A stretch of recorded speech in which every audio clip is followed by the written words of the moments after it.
वरदाई charitable ट्रस्टच्या विद्यमाने तसेच आद्य नाईक प्रतिष्ठानच्या प्रयत्नातून आणि माननीय आमदार आदिती वरदा सुनील तटकरे यांच्या सहकार्याने शालेय विद्यार्थिनीसाठी सायकल वाटप कार्यक्रम उत्साहात पार पडला। ग्रामीण भागातील विद्यार्थिनीच्या शिक्षणात अडथळा ठरणाऱ्या अंतराचा अडसर दूर करण्यासाठी या उपक्रमाचे आयोजन करण्यात आले होते।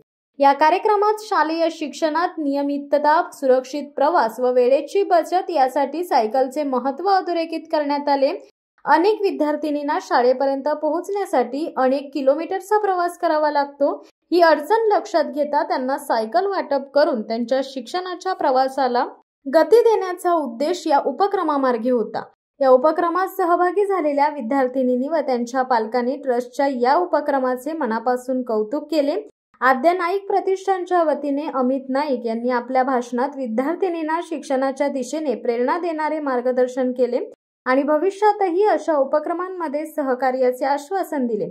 वरदाई चॅरिटेबल ट्रस्ट आणि आद्य नाईक प्रतिष्ठान यांचे सामाजिक भान अधोरेखित करणारा हा कार्यक्रम प्रेरणादायी ठरला। भविष्यात आणखी विद्यार्थी आणि विद्यार्थिनींना अशाच प्रकारे मदत मिळावी अशी अपेक्षा यावेळी व्यक्त करण्यात आली। शिवसत्ता टाइम्ससाठी धनंजय कवटेकर, अलिबाग। दे धडक बेधडक वृत्त देणाऱ्या आपल्या शिवसत्ता टाइम्स न्यूज चॅनलला लाल बटन दाबून सबस्क्राईब करा आणि बेल आयकॉनला क्लिक करायला विसरू नका।